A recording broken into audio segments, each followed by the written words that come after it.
Welcome to Factory Forward, the podcast dedicated to advancing manufacturing and propelling factories into the future. In this episode, we're honored to feature Joe Gerstl, industrial software digital transformation expert and a visionary leader who's been at the forefront of digital transformation in manufacturing. With a career spanning decades, from the early days of paper-based systems to today's smart, AI-powered MES solutions, Joe has been at the forefront of digital transformation in manufacturing. In this conversation, Joe dives into the evolution of MES systems, sharing firsthand insights on overcoming change management challenges, breaking down data silos, and leveraging cutting-edge cloud and predictive analytics technologies. He'll explore how modern factories are streamlining operations, enhancing sustainability, and preparing for the next wave of technological disruption, where AI and robotics promise to revolutionize the way we work. Get ready for an engaging discussion filled with real-world examples and forward-thinking strategies that will inspire anyone looking to shape the future of manufacturing. Now, without further ado, here's your host, Zishan Zia. Welcome to Factory Forward. Today I'm joined by Joe Gerstl, Senior Director of Product Management at GE Vernova. With over 25 years in industrial software, Joe has led the shift from paper-based processes to smart factory solutions. He's an expert in MES, manufacturing intelligence, and digital transformation, helping companies unlock efficiency through data-driven strategies. Joe, welcome to the show. Excited to dive into your insights on the future of manufacturing technology. Great. Thanks for having me, Zishan. Appreciate it. Yeah. Joe, I'm a startup founder myself, and as I understand, you spent considerable time at a startup called Mountain Systems yourself, uh, Yeah. eventually seeing its exit to General Electric. As Yeah. I understand, Mountain Systems was this early pioneer in MES systems. Mhm. Can you tell me a little bit about how that journey was like, what the experiences were, what the product was about? Uh, Yeah, sure. Yeah. I was the sixth guy at a startup, and probably the most fun I've ever had in my work life. It was great. You were just uh, wearing a lot of hats and doing different things in the company, and sales and services and support and engineering and writing code and sleeping on the floor occasionally to get stuff out the door. Um, but yeah, it was great. And then we spent a lot of time. We started out with just the paper industry and really focused on that because we were all a bunch of paper guys and we knew that pretty well. And then we uh, ended up having literally an elevator pitch to a very large consumer packaged goods company and ended up landing them. It was literally our VP of sales was in a room, it was in an elevator with one of their executives, and we ended up landing the account. So that really helped us get into new markets that we hadn't been in before. And yeah, it was great. I mean, it was wonderful. And we ended up being purchased by GE. Let's see, it was Intelligent Platforms, I think, at the time, or maybe it was GFAN. I can't remember. But yeah, it was about 2003 or four. And then so I spent maybe 7 years at the startup, and then stayed with GE for a while. Uh, kind of a kind of a big departure from being a startup. Things were a little Yeah. slower and a lot more processes and stuff. But you know, yeah, it was good. Then went to Microsoft for a little while, and then came back to GE probably 10 years ago. So it's been good. Yeah. Fascinating. Joe, tell me a little bit about what the state of MES systems was like at that point in time, and Right. how industrial solutions at that point in time. Those were also, in some sense, the early days of software, Yeah. right? If you exited in 2003, that means that was right after the dot-com bubble burst, right? Right. And how is it like 25 years later? How has that industry evolved? Yeah, it's a good question. So there weren't a lot of folks doing what we were doing, at least not in the industries we were doing it in. At least the startups, right? There were bigger firms doing stuff, the Siemens of the world and so forth. But um, there were a lot of little startups. There was Camstar, which they got bought by Yeah. Siemens. There was who else am I thinking of? There was a couple others that we were competing with. And it was a Wild West a bit. There was not much out there. So customers didn't always know exactly what they wanted. And we were able to bring our experience and expertise to the table. And that was really helpful. We had a lot of really good people, a lot of rock stars in our startup that really propelled us forward pretty well. And but it was new, and it was not as encompassing as it is today. I mean, we just didn't do the kind of things that we do today. And it's grown so much, like just the capability and the needs of customers. Once they start getting into it and they realize what they have and the powerful engine that they have behind it, which is what we call Prophecy today. It's amazing what they can do. I mean, they do a lot of things because it's so flexible.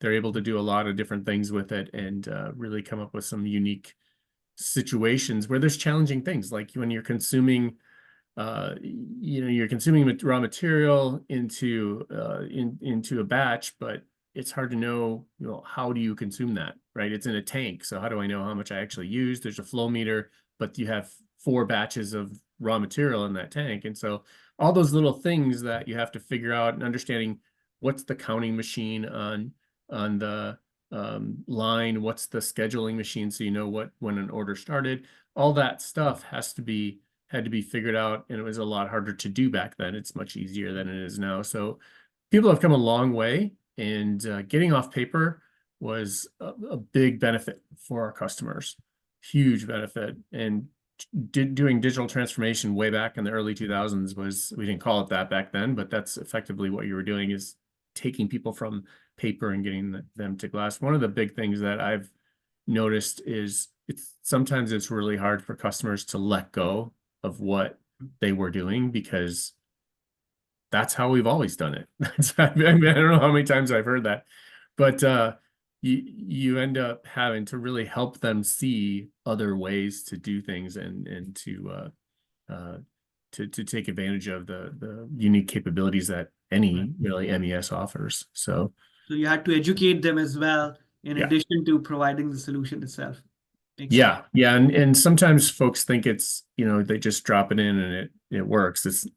An MES isn't like that, because everybody's got something unique that they do. And although having said that, there are a lot of commonalities too, certain areas that people think they're unique, they're not really. So, we've been able to build modules and things around those things to make it easier, but there's always something, right, that people want to do it a little differently. They want their operators to see it a different way. And so we've come a long way from where you had canned applications out of the box to now we have a situation where, we ship some out of the box screens, but you can modify them, you can do whatever you want with them. So you can get started pretty quickly, and then you can personalize it. I like to say personalize the system to what you need it to do, to the most benefit for you. Makes sense. So it's changed a lot. Right. Joe, you've spoken about how manufacturing operational intelligence can help manufacturers reduce costs and improve efficiency. What are some of the biggest barriers to adopting this kind of manufacturing operational intelligence, and how can companies overcome these barriers? Change management. That's probably the biggest thing, right? Is going back to what I was saying about people like to do things the way they've always done them. Change is hard for people. So doing change management and really investing in the people to help them make this shift to a whole new way of doing things. You end up sometimes with customers that they basically just want to build what they had on a new platform, where that's not really what you want to do, because we've spent all this time learned from Fortune 50 customers and many others on how things can be done better. And sometimes it's hard for people to adopt that. So really, change management, I always say, is probably the most important thing about implementing an MES, is being able to handle that change and being able to communicate to the operators and to the supervisors and how this is going to make their life better, get them excited. And then once you get there, it starts to fall into place and people appreciate the value that they're getting from it. So It's kind of strange because it's not a thing about manufacturing, really. It's about Yeah. people, because people Yeah. don't like change. That's Yeah. just none of us really do. Yeah. So Yeah. No, that makes a ton of sense.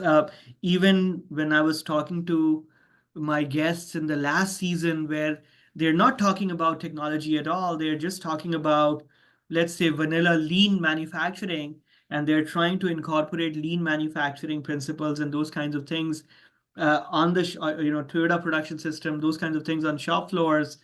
And there is a lot of resistance, and yeah, essentially it's because you are expecting people to change their behaviors.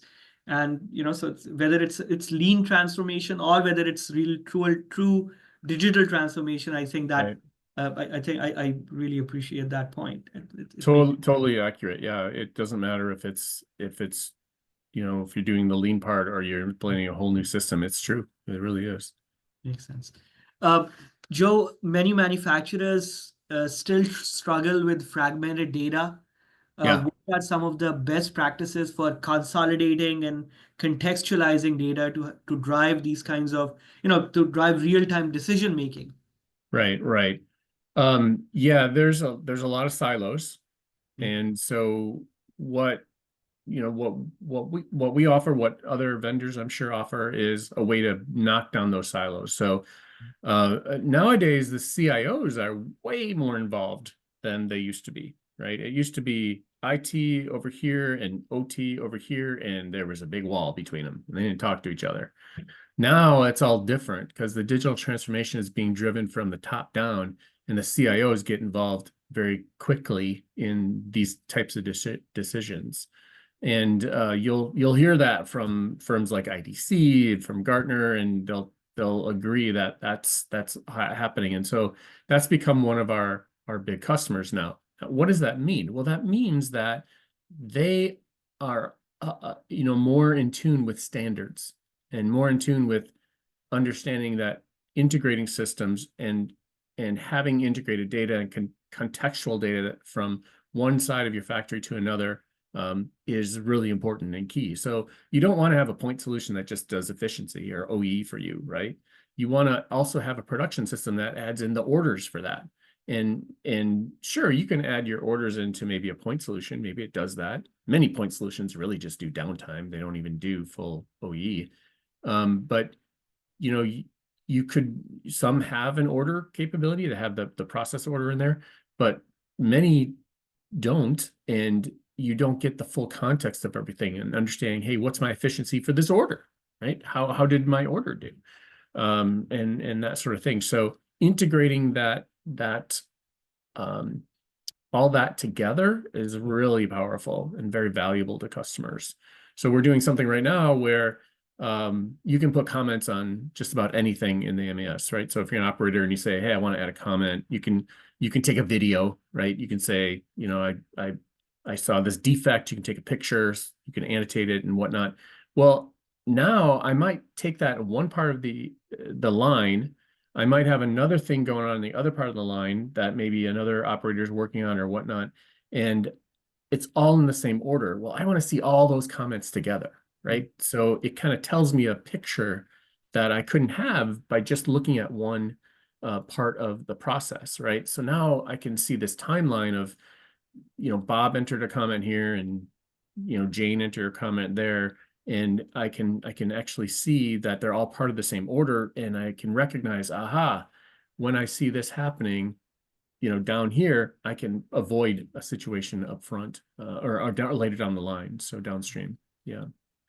Sounds like the next version or the next iteration of those cards that you could pull on a Toyota production Right. system, where you're allowing people to basically enter all kinds of data, and then I bet you'd also be able to then connect generative AI or large language models and Exactly. whatnot to operate on top of that sort of data. That sounds Yeah, really for sure. Yeah, and that's another thing that's more recent and changed is the ability to integrate AI into the system. So we're working on something right now called Chat with Prophecy, right. that you'll be able to actually chat with your MES system and say, tell me my worst performing line, or tell me how many defects I had in this order, or give me a Pareto chart of all my downtime, and you can do all that today. but you have to write your own report to do it. Wouldn't it be Right. great if I just typed in a sentence and Yeah. up it pops? And so we've got some of that working already. It's a little harder to do than just LLMs have become quite prolific, and that's great with textual data. But when you're talking about relational data, sequential data, it's a little harder to do, and you have to have agents that can interpret the prompts and turn that into effectively calls to the data store to get that information out. So it's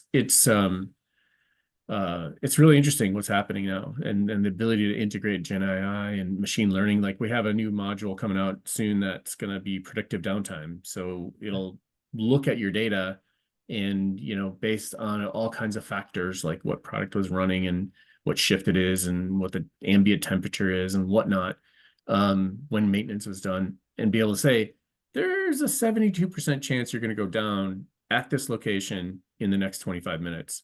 And so now I can take action, right, before anything happens. And that saves me, it's not unusual for our customers to save 20%, in efficiency. Sure. Wow. That's a real number. Now imagine with the ability to do this, now the downtime doesn't even happen, right? So you don't have to interrogate the downtime later and look at my efficiency and why I went down. It's too late at that point. I want to know before it even happens, and that's what you'll be able to do soon, and should make customers pretty happy. So amazing, insane. That sounds fantastic. I was actually going to ask you about, are we at a tipping point for AI-driven manufacturing decision making, and then what should manufacturers be looking for in a next gen MES platform? But it seems that kind of you already answered that. Yeah. You want to go with a vendor that's taking advantage of the new capability around AI. Maybe not Gen AI initially, but the stuff we're doing with machine learning and some AI over the top of that is a good start. And then when we get to the Gen AI, it's just going to blow the doors off of what you can do. I mean, it's going to be amazing. So I'm so excited to release it. We're just not done yet. So it makes sense. Joe, shifting gears a bit, at least a few years ago when I was talking to CIOs, or not necessarily CIOs, but at least factory level IT teams or OT teams, what they would typically tell me is that they prefer on-prem MESs, or on-prem solutions, and they weren't as open to cloud or hybrid solutions.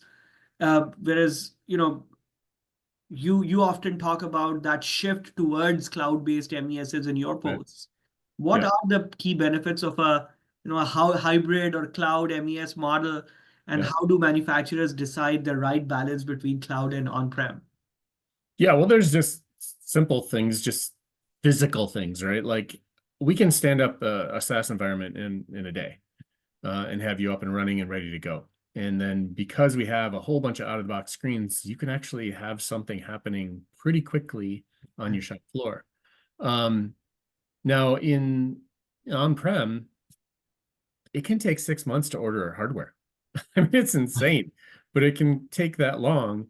And some of these MES systems, they require a lot of power to actually make them execute.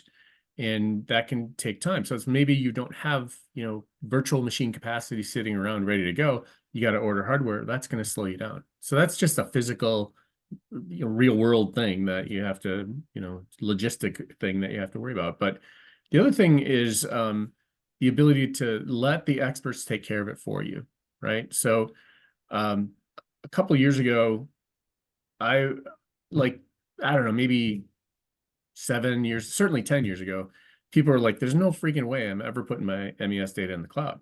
There's no way I'm doing that. Well, now, even in 2023, there's like 40% of my RFPs were like, they want it on SaaS, right? And some there was one that was, if you don't have SaaS, don't even bother replying. So they were going SaaS all the way. That's a huge change, right? And now with our software, you can run it on-prem, you can run it on SaaS. It's the same software, and it's all web-based, so you don't have to worry about if you want to run on-prem, go for it, knock yourself out. If you want us to take care of it for you, you get the added benefit of, we have a team of what we call DevOps team that manages for you and keeps your system up to date, right? Imagine having to maintain your systems. Our customers today, doing upgrades can be painful, right? So we've modified the system in such a way that it's harder for you to hurt yourself, right? To do a bunch of customizations that actually cause you not to be able to upgrade. And that's what happens a lot, right? Yeah.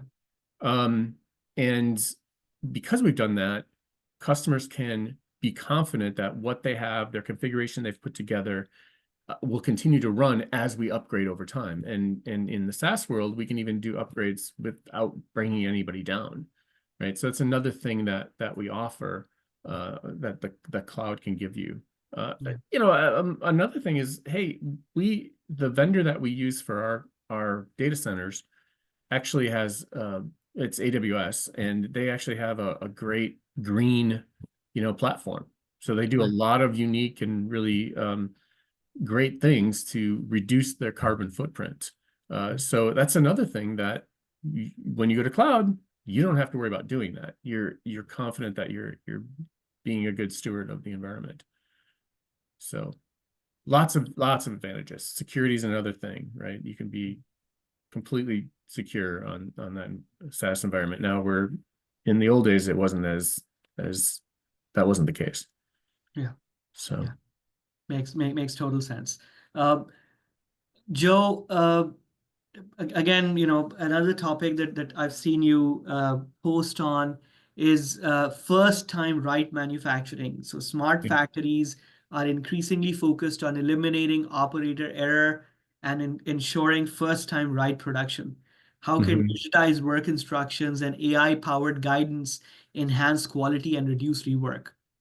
Yeah, great question. So it's going to get there. The AI part is going to get there. We're not quite there yet, but having, again, if you think about paper, and there's still plenty of customers using paper, honestly, or an old system that is hard to maintain and requires local developers, they often don't have the kind of specification management that out of the box MES has, like Prophecy Smart Factory, where you can have really deep and rich specifications and manage them in a way that's at a higher level, right? Instead of going down directly to the product level, you can manage your specs, say, for a class of products or a family of products, right? Maybe they're all the same color, right? Craft paper, right? Well, you don't have to put your specifications on every single craft paper you make, or every single,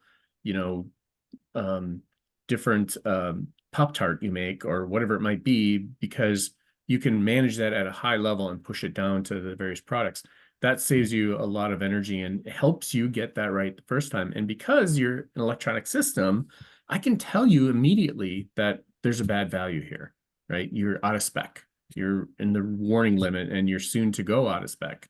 You can have SPC alarms, all the Westinghouse rules, where 3 points out of 5, or however many points out of however many points you want to do, you can actually do in the system too. So you can start to automatically identify the trends of where you're headed, and then adjust in real time. I was just talking to our analytics team that does all the work with AI and so forth, and we talk about center lining and the ability to take a customer's data and start to do causation, analysis on what is happening now and what can you prevent from happening in the near future, right? By looking at time series data, by looking at the contextual data that the MES provides, and really we're working on a way to drive that all in to do some automatic center lining, so where I can identify, hey, over the last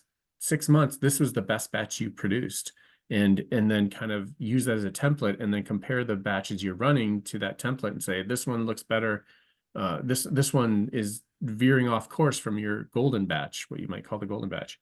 So there's a lot of opportunity there too. Makes sense. Joe, I've read this case study where in your posts, in broader, case studies out of your company, and I was really interested about on this one.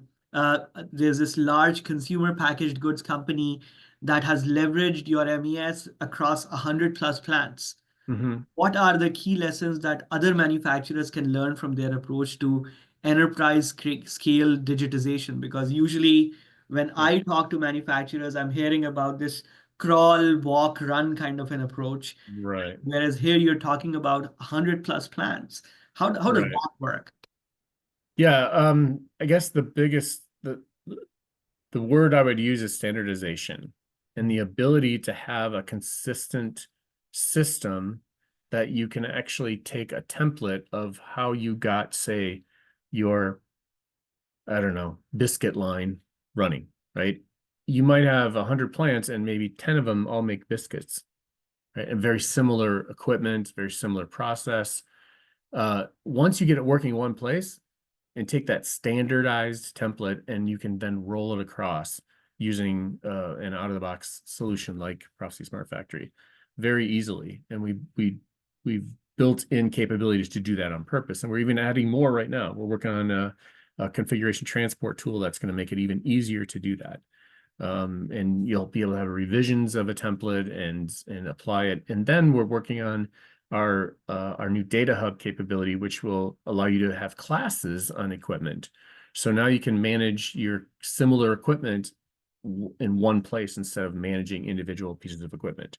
So that's all coming too, and that's gonna make it much easier even for our large customers. But I'd say for somebody who even has 5 plants, standardization really adds a lot of value, right? Because you're probably making the same product in more than one place, or at least more than one line. And the ability to get it right, get it working, get the right setup and configuration on one line, which, by the way, this is all configured. You don't have to write any software here.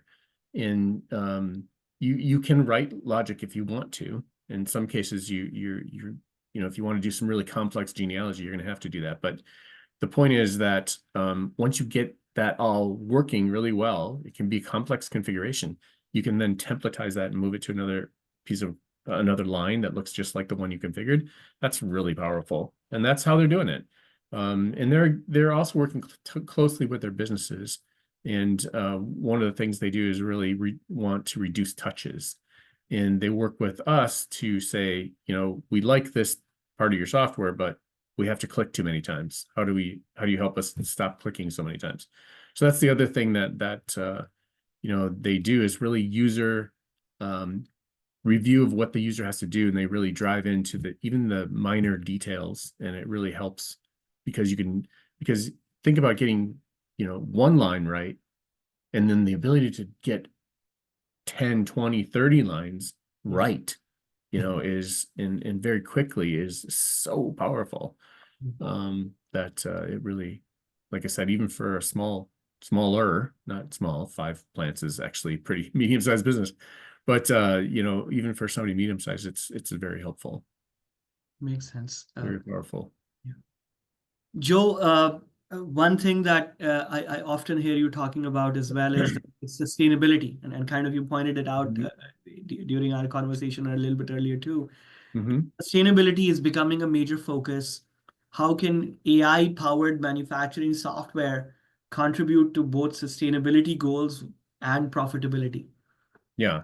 Well, so having the ability to know which of your products are more expensive, if you will, in terms of environmental aspects is again really powerful. And the ability ultimately to maybe put a label on the product that you ship that says this uses this much carbon footprint, and now a customer can make they can make a choice on which product they want to use based on if that's important to them. They can base it on that. So sustainability and the ability to have the context, right, that the MES provides is really valuable, because you can start to compare the same product on 2 different lines. For example, we had one customer that they had 2 almost identical lines. I like to call them exactly similar. So they made the same product on those lines, multiple of the same product, but one of the lines, for some reason, used twice as much energy. Well, they didn't actually have all the context they needed to figure that out until they looked at the MES and were able to say, hey, when I'm running this product on this equipment, all the context that the MES provides was help them identify, that's why we're using twice the amount of energy. So, and as we go along, customers are governments, especially in the EU, they've already leapt ahead of this, but there's going to be requirements coming down the line of reporting this kind of sustainability data. And it's already happening in the EU, and it surely will start to happen in North America as well. It already has, actually. So the ability to use the contextual data to make those impacts and really be able to drill in on the true usage of where that usage actually took place, and so you can make informed decisions about what you're going to take care of first. The guy in the shop floor might be like, well, I'm pretty sure it's this piece of equipment over here that's causing the problem. Well, they don't have any data. Now that you have an MES, you have that data, and you can make those kind of statements and be confident that they're accurate. Yeah, no, So that's really insightful. Joe, this has been an amazing session. I one last question that I like to ask all my guests. Mm-hmm. Looking ahead, what are the next big technological disruptions in manufacturing? How should industry leaders prepare for them? You've had that 25-year plus context of how software in that space has grown. What's happening next? Yeah, well, it's AI, right? Is the first comment I would have, and we talked a little bit about that already. It's just going to get more and more impressive. I mean, I'm just shocked what you can do with ChatGPT and the other tools like Bedrock and the other things that other vendors offer, Anthropic and so forth. It's amazing. And as we bring that down, as we merge that capability with this relational contextual data, it's going to explode, right? Mm-hmm. So there's a lot of customers working on AI projects, Gen AI projects. I was just on a Mesa call this morning, and we were talking about that as a group, about the different things that customers are looking at. They were talking about supply chain today and the ability to use AI to inform you about your vendors and about the outcome of the product you produce based on those vendors in a format that can be automated through Gen AI. So really, that's probably I'd say the biggest thing, and it's not a surprise, I guess, but it is probably the biggest thing. So, and robotics, as robotics takes off more and more, we're going to see a lot more of that integrated into systems. We already have it, obviously, in like automotive customers we service, and even some CPG customers. They have robots that work on the palletizing line or the wrapping line or whatnot. But you're going to see more and more robotics in the manufacturing arena, like humanoid type robots, I think, as we go further along. Makes sense. Yeah. I love that. Yeah. Joe, thank you so much. This has been my pleasure talking to you. Learned a lot. I learned a lot from those examples that you gave as well. I'm sure our audience is going to enjoy and learn from this conversation as well. And I'd love to have you in future episodes also. Yeah, absolutely. Yeah, thanks for having me. Appreciate it. Good talking to you. Appreciate it. And that's a wrap on this powerhouse episode of Factory Forward. If you love this episode, share it with your network and keep the conversation going on social media using #FactoryForward. Until next time, keep challenging the status quo and striving for excellence. Thanks for joining us, and we'll catch you in the next episode of Factory Forward.